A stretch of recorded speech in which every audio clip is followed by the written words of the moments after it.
नमस्कार मित्रांनो, मराठी माणूस प्रदीप. दिल्लीमध्ये राघव चड्डांना आता राज्यसभेच्या त्यांच्या आपच्या उपाध्यक्षपदावरून काढण्यात आलं आहे आणि त्यांचे जे काही बोलण्याचे अधिकार होते, म्हणजे राज्यसभेमध्ये जे काही तुम्ही बोलू शकता, तुम्हाला एक म्हणजे असं कोणीही बोलू शकत नाही तिथे. लक्षात ठेवा, प्रत्येकाला एक पक्षाकडून पॉवर दिलेली असते, तेव्हा तिथे तुम्ही पक्षाची बाजू मांडू शकता किंवा पक्षाकडून तुम्ही त्याचं नेतृत्व करू शकता.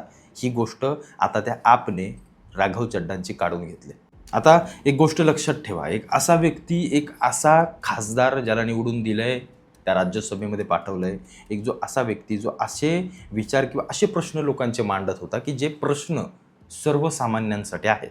आपण त्यांना निवडून कशासाठी दिलं आहे? सर्वसामान्यांची मतं मांडण्यासाठी, त्यांचे प्रश्न मांडण्यासाठी. तेच ते राघव चड्डा करत होते. पण बघा, राजकारण किती नीच असतं, किती घाणेरडं असतं. या व्हिडिओच्या माध्यमातून मी तुम्हाला सांगतो, राघव चड्डांनी इतके विषय उचलले, चांगले चांगले विषय उचलले आणि खरोखर मनाला एक समाधान वाटलं की कोणीतरी आहे माणूस जो सर्वसामान्यांच्या छोट्या छोट्या गोष्टींवरती लक्ष टाकतोय. नाही तर बाकीच्या राजकारण्यांना, तुमच्या आमदारा खासदारांना काही पडलेलं नसतं. यांना काही तुमच्या वैयक्तिक जीवनातल्या ज्या काही अडचणी आहेत त्याच्याशी काही घेणं देणं नसतं. पण राघव चड्डांनी या सगळ्या गोष्टींवरती प्रकाश टाकला. इस देश का मिडिल क्लास कमर तोड़ मेहनत करता है, लेकिन इस मेहनत के बावजूद मिडिल क्लास गरीब हो रहा है, अमीर नहीं हो रहा। जितने डेटा का पैसा हमसे लिया जाता है, उतना डेटा हमें यूज करने दिया जाए, वो एक्सपायर ना हो। ये हमारे मेहनत के पैसे से खरीदा गया डेटा है। Sir, I demand in this august house to make paternity leave a legal right in India. Sir, third मेरा प्रपोजल है, no bank charges for not maintaining minimum account balance. खाने में खतरनाक मिलावट का मुद्दा, फूड अडल्ट्रेशन का। सर, आज मैं प्री पेड प्लान के जो मोबाइल यूजर्स हैं उनकी ओर से दो समस्याएं उठाना चाहता हूं। सर, पहली समस्या है कि रिचार्ज खत्म होने के बाद आउटगोइंग के साथ-साथ इनकमिंग कॉल का भी बंद होना। दूसरी समस्या जो टेलीकॉम ऑपरेटर का 28 दिन का मंथली रिचार्ज। इस जीवन में दो ही चीजें निश्चित हैं, डेथ यानी कि मृत्यु, और दूसरा है टैक्स। 1 केजी अगर एक्सेस बैगेज हो जाए तो फ्लाइट आपसे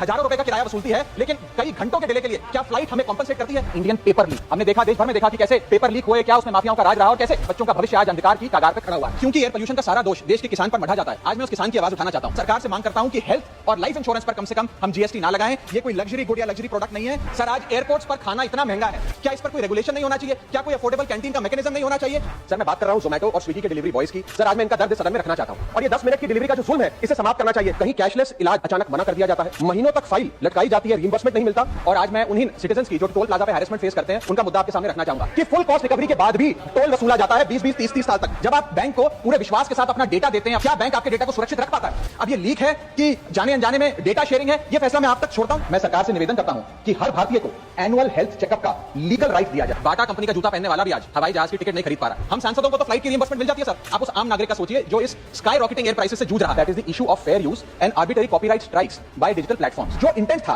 कि जीएसटी कम होगा तो वस्तुएं सस्ती होंगी, वस्तुएं सस्ती होंगी तो कंजम्पशन बढ़ेगा, कंजम्पशन बढ़ेगा तो डिमांड बढ़ेगी। ये हुआ नहीं, और ये इसलिए नहीं हुआ सर क्योंकि प्राइवेट कंपनियों ने इस मुनाफे को जनता को नहीं सौंपा। पण राजकारण किती घाणेरडं आहे. आप म्हणजे आम आदमी पार्टी, आम आदमीची, त्याचं काम राघव चड्डा बरोबर अगदी व्यवस्थितपणे पार पाडत होते. आम आदमीचे प्रश्न उचलून अरविंद केजरीवाल अण्णा हजारेंनी आपल्या दारूच्या उपोषणासाठी दिल्लीमध्ये गेले आणि ते सगळ्या राड्यामध्ये आम आदमीतून अरविंद केजरीवाल मोठे झाले आणि आम आदमी पार्टीची देशाच्या राजधानी म्हणजे दिल्लीमध्ये सत्ता आली. आणि त्याचं एकमेव कारण म्हणजे तो पक्ष आणि ती विचारधारा ज्या अण्णा हजारेंनी घेऊन त्या सगळ्या गोष्टी मोठ्या झाल्या होत्या किंवा उभी केली होती, त्यातून हा आप नावाचा पक्ष आपल्याला पाहायला मिळाला. पण तो बऱ्यापैकी मोठा झाला त्या सगळ्या भागामध्ये, उत्तरेकडे, आणि जेणेकरून तिकडचं जे काही राजकारण आहे त्या अरविंद केजरीवाल आणि बाकीच्या नेत्यांना अगदी योग्य हेरता आलं. पण आत्ताच्या मागच्या दिल्लीच्या इलेक्शनमध्ये एक अशी घटना घडली की अरविंद केजरीवालला एका कथित दारूच्या घोटाळ्याप्रकरणी आणि त्या सगळ्या आरोपांप्रकरणी त्याला अटक झाली. आणि अटक झाल्यानंतर अरविंद केजरीवालला जेव्हा अटक झाली तेव्हा आपोआप लोकांमधून अरविंद केजरीवालांची लोकप्रियता हळूहळू संपत म्हणजे कमीच झाली. आता कोण ते काय पाहायला, कारण आतमध्ये बसले त्यांना दिसणार कसा? माणूस जेव्हा बाहेर असतो, राजकारणी जेव्हा बाहेर असतो, तेव्हा तो सतत मीडियावरती सतत लोकांपर्यंत पोहोचत असतो. पण आता इथं असं झालं की अरविंद केजरीवाल पडले आतमध्ये, त्यांना काही करता आलं नाही. मग आता पक्षाची धुरा कोण सांभाळणार? ते सिसोदिया कोण होते आपचे, तेही देखील असेच मागे राहिले आणि त्याच्यामुळं आता पक्षाची धुरा कोण सांभाळणार? पक्षाच्या बाजूनं कोण बोलणार? तर राघव चड्डांना उपाध्यक्ष जेव्हा केलं तेव्हा ते बोलू लागले आणि आपण सर्वांनी पाहिलं, मिलियन्समध्ये व्ह्यूज जात आहेत त्यांच्या व्हिडिओजला, लोक डोक्यावरती घेत आहेत त्यांचे विषय. त्यांना म्हटलं जाते की राघव चड्डा भावी पंतप्रधान व्हावे. खूप त्यांना काही ते आम आदमीविषयी किंवा आपल्या सामान्य लोकांविषयी वाटतं ना, अशी भयंकर लोकप्रियता पसरू लागली संपूर्ण देशभरामध्ये. पण तीच पसरत होती आम आदमी पार्टी या सगळ्या पक्षामध्ये, त्यांच्या कार्यकर्त्यांमध्ये, त्यांच्या पार्टीमध्ये, त्यांच्या सगळ्या लोकांमध्ये एक धुसफूस सुरू झाली की अरविंद केजरीवालला जर बाजूला केलं ना, राघव चड्डाला बसवलं पार्टीच्या अध्यक्षपदी, तर काय फरक पडतो? चांगलंच आहे की असंही अरविंद केजरीवाल आता काय त्याचं राहिलं नाही आहे. अशी धुसफूस सुरू झाली आणि अचानकपणे एक मोठा शॉट आणि एक गेम झाला. तो म्हणजे राघव चड्डांना उपाध्यक्षपदावरून आणि बोलण्याचे सगळे अधिकार काढून घेऊन त्यांचे पंख छाटण्यात आले. नाकापेक्षा मोती जड होऊ लागला की असंच काहीतरी असतं.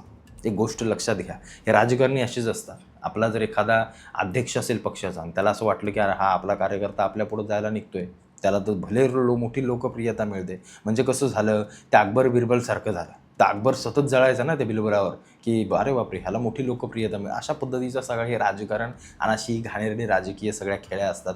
राघव चड्डांचे पंख कापले. आता राघव चड्डा जरी BJPमध्ये आले, तिथे देखील त्यांना लोकप्रियता मिळाली तरी तिथं पंख छाटले जातील. काँग्रेसमध्ये गेले, तिथे या सगळ्या गोष्टी सगळीकडेच असतात.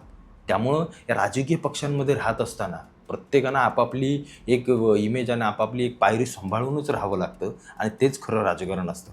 तुम्ही थोडीशी पायरी विसरला, थोडंसं लोकांसाठी झटायला लागला की मग तुमचे पंख कापले जातात, छाटले जातात. अशी कितीतरी उदाहरणं या भारतातल्या नेत्यांसोबत किंवा महाराष्ट्रातल्या नेत्यांसोबत झालेली तुम्ही पाहिली असतील. आणि राघव चड्डा कालचं जे उदाहरण झालं त्यातलं एक महत्त्वाचं नाव म्हणून राघव चड्डांचं नाव घ्यायला काही हरकत नाही आहे.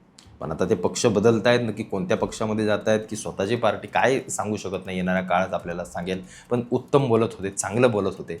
आम आदमी किंवा लोकांचे, सामान्य लोकांचे जे प्रश्न होते त्या बऱ्यापैकी त्याला हात घालत होते आणि सरकारला या सगळ्या गोष्टींविषयी ते धारेवर धरत होते. अशी लोकं फार कमी आहेत. आपण जी संसदेमध्ये किंवा राज्यसभेमध्ये जी पाठवतो ही लोकं फार कमी आहेत. आणि त्यातलं एक नाव होतं राघव चड्डा. पण त्यांना देखील राजकारणानं त्यांचा बळी घेतला असं म्हणायला काही हरकत नाही. बाकी तुम्हाला काय वाटतं सगळ्या विषयावरती मला आवर्जून कळवा.